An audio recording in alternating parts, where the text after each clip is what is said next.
Hey guys, welcome back to some more AFK Arena. Today we're back over on the YouTube account and we're going to be looking at the Lost Spire. So a lot of questions have come up about the Lost Spire, exactly what it looks like, and what team comps are we using for this Lost Spire. So I want to run through and show you. So in here, we have already gotten all the rewards. We've been going through, we've been getting the torches. And looking at the ability, you can farm a couple of these battles because when it comes to the actual last boss, you don't need any of your resources. You don't need any of the torches. So building this out is imperative. Now, looking at the heroes that I used for this, we have Envy, we have Lavatoon. I did bring in Liberta, Lucilla, and we have Hilduin. Now, you can build out and continue to build a lot of these out as you start farming this with another 15 torches, because you can see that we have all of these. Now, both of these are just discounted for when you're buying these, when you're earning these. It really doesn't make a huge difference if you don't build them out, because you can come in here and you can take this out in the entirety. Now looking here, we can go through, we can sweep, we can get, again, a lot of resources out of here with the torches, and we still have 5 additional days. Now looking at the strongest team that we have in here is the combination. Let me open a couple of these. So the combination, or the strongest ones that we're seeing, is running in here with Misha. So Misha is a really, really strong buffer within a lot of different game modes. Misha, absolutely, once you do get her built out, she does incredibly well within the Lost Spire. Then we have Envy. Now we know that Envy is the #1 top priority right now within AFK Arena, followed by Liberta and followed by a couple other heroes, including Aurelia. So Aurelia is another one. When you do get Aurelia built out, she is super broken in formations. And then a lot of players are also running Randy in here. Again, when you think about the primary heroes, when you think about maximizing the damage in here, you can absolutely do this in a top comp. And then the other one they're running in here are running Nox.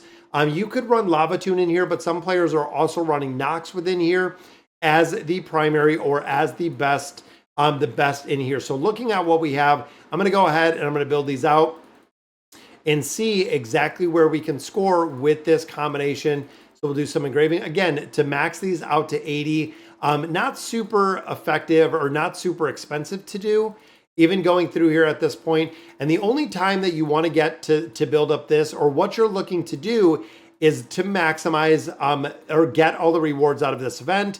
The rest of it, again, doesn't really have a huge impact on scoring higher or scoring further or getting more points, anything like that. Once you go in here and once you do maximize all of the rewards that you can get out of this game mode, just like most game modes, including the Temple Rift and a couple others, not really too keen on farming these and farming these out kind of over and over and over again, trying to score a little bit better. But I do want to run the team comp that I was running in here, and then also run the new team comp kind of being built out. Now, of course, this is going to make a big difference star-wise on who you do have built. So in here, this is the team that I was running, was the combination, and you can see Aurelia's in there, which we just actually built out.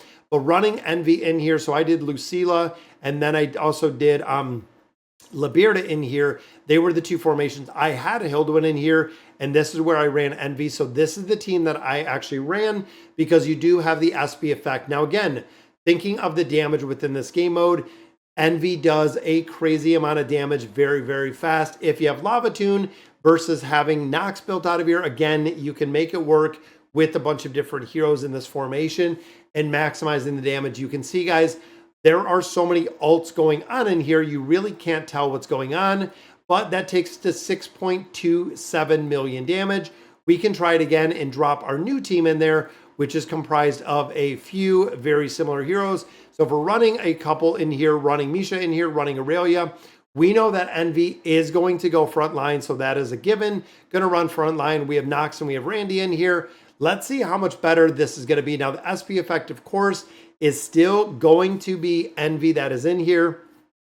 But also remember, as a secondary damage dealer or as kind of a backup damage dealer, Randy does a crazy amount of damage in here. So we're running traditionally like we see right here. We have 3 buffers, we have 2 damage dealers, and the damage dealers, they are essentially just going to amp the damage up. And you'll notice with Nox, the funny thing when you're looking at the crystallized worm is the little ads will pop up, and then they will chase usually Nox if Nox is available. Trying to keep Aurelia back, and Nox again just running laps like a marathon sprinter in the back. really being able to burn this down pretty quick. And the timer, of course, just slowly going down. With this team, we're at 12.8. Look at the damage we pulled with this comp, guys, and 8 billion damage. So Envy was not even the big damage dealer in here. It was Randy that was really maximizing the damage in here at 12.8. So when you look at the comparison, though, when you start looking, currently ranked is unranked at this point. So looking at the rewards that we're getting out of here, we have all the rewards. Even looking at getting the damage rate down here, we did get it the first couple times that we ran it.